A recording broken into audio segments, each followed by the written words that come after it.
Hi, this is Abdul Hamid Abdul Razik, and this is my assignment in Instrument and Drive System module, and these are my assignment objectives. And we separate the car system to two systems to be system of systems, and the first one is the control system, the master. This system is actually responsible for controlling the speed and direction of the car, and the second one is the data acquisition system, which is the slave. This system is actually responsible for receiving all the data and signals from the sensor and analyze them to send them to the other system to drive the car. Secondly is the LabVIEW interface, the HMI panel that we built it inside the LabVIEW that display all the measurements and values of the sensor. And the first system that we talk about is the data acquisition system that has a bunch of sensor and actuators, and we're using I2C communication in this system and to send from the slave to the master. And after that we have variables for the input and output, and other variables for the equations and variables for the measurement of the sensors. And after that we jump to the void setup, which is we start running the serial begin and running the wire function that's actually start the I2C communication in 223 address, and we request the function that has the data that we want to send from the slave to the master. After that we jump to the void loop, and in the void loop we separate our code to many functions to make it easy to read and understand. And the first three functions here, the display left, forward and right sensor, are for the ultrasonic sensor that we are using them to measure distance, and we have three ultrasonic here to try cover most of the autonomous vehicle angle. And after that we have the function of detecting the squares, and in this function we're using two sensor, the light sensor and the BIR sensor. And why we used two sensor here? Because we want to know first, this is a fixed object or movement object.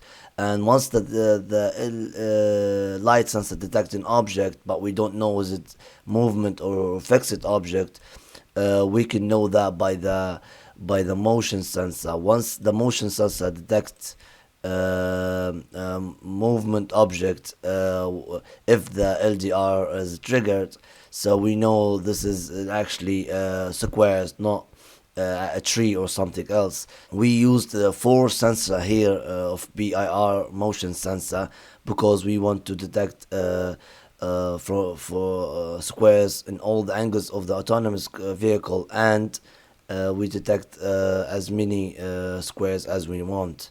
So after that we jump to the function of the temperature sensor, and we have two sensor here, the temperature sensor and gas sensor. Those sensor are just for safety of the car and the people inside the car, and of course we were mapping them. And after that the function of sending the variables, and we are sending left sensor, forward and right sensor, and the number of squares that we detect them by the two sensor that we talk about. Before we run the LabVIEW program, we have to explain the three important cases that we have in the LabVIEW. The first one is switching on and off the car. And once we switch on the car by the push button, we display all the measurements that we get from the sensor, that we get them as a string, and we by those equations we change them to integer to display them here. And the second case here is the case of switching from manual to automatic mode. And in manual mode, we have two inputs here that control the velocity and the turning rate, which is the direction of where the car is going. So manually, will control the velocity and the turning rate by two controllers. And if we switch from the manual mode to the automatic mode, we have here our intelligent control, which is fuzzy logic control. That's actually that we build it, and these are our input and output membership functions The ultrasonic readings, the three ultrasonic are our input membership functions, and the velocity and turn rate are the output. And once we execute the velocity and turn rate in the automatic mode or in the manual mode, we found the omega 1, omega 2 by those equations. And the third case here is the calibration button that turn on and off the calibration process. And we upload a lot of readings of the six sensor that we have from the text file here. This is the path, and we upload it to the read delimited spreadsheet block, and then we apply them to those equations to find the error of every readings of all six sensor. And if there's an error in one of the readings, one of those LEDs is gonna be on. And also we find the accuracy and for all the sensors. And we don't forget the equations of the transmission error that actually calibrate the error between in the string input. Once we turn on the system and turn on the car, we can input all the six sensor readings and the heading that we get them from the data acquisition system into the input string here to display them and feed the fuzzy logic controller. Let's give the maximum value as example. As you see us right now, all the values are changed and the safety conditions are on because the temperature sensor and the gas sensor are above the limits. And the third condition here is switching between automatic mode and manual mode. This is the manual mode, and we can control the speed of the car and direction by the velocity and the turn rate. As you see right now, once we change the turn rate here, the two omegas are changing, which means the car is going right. And if we change it to this side, the turn rate is gonna be minus, and the two omegas are changing. And once we change the velocity, the speed of the car changing.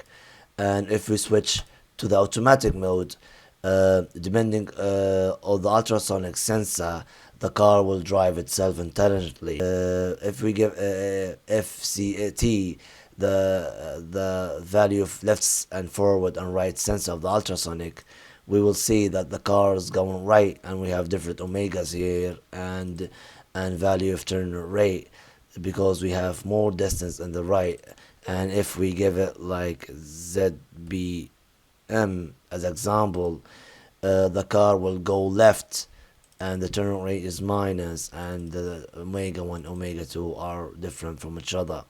And if we give it ZZM, the car will go more speed because it's going forward, and the omegas are equal to each other. We back to the second system, which is the master that control the motors. As we see right now, we use I2C communication, and we also by writing this function, the receive event, we can get all the sensor data from the slave and print it here in the serial monitor. And we also, by the function of input serial that we write, which is this, we can get two variables, that two input serial to control the both motors. And if we give the motors right, which is the omega 1 and omega 2, that we will get them from the fuzzy logic. So if we want to go right or left and then forward, we can give different omegas or the same omegas. Let's just try different values here. We will get different speed of the motors, as you see right now. And if we can give them like a maximum speed as the vehicle is going forward.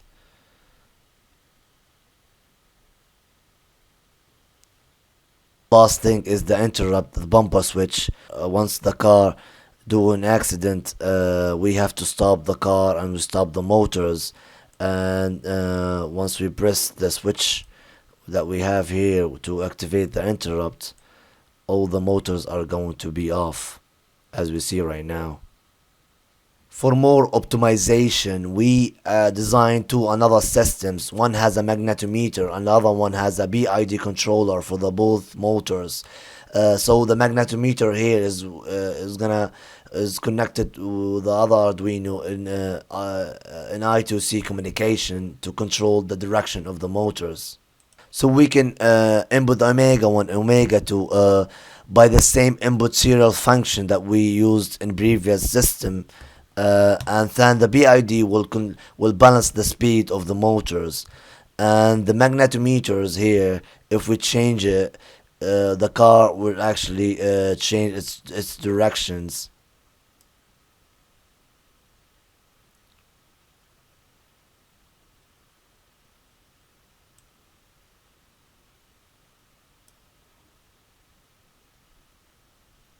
Yes, finally, I was able to create and train my own deep network to analyze images and define numbers by this website. So here is my function. That first of all, I will try to open one of the images randomly so I can see what exactly is the number of the image, and I open number 9. So let's see, let's try my network on it. Yeah, and I got 9, and let's try another numbers.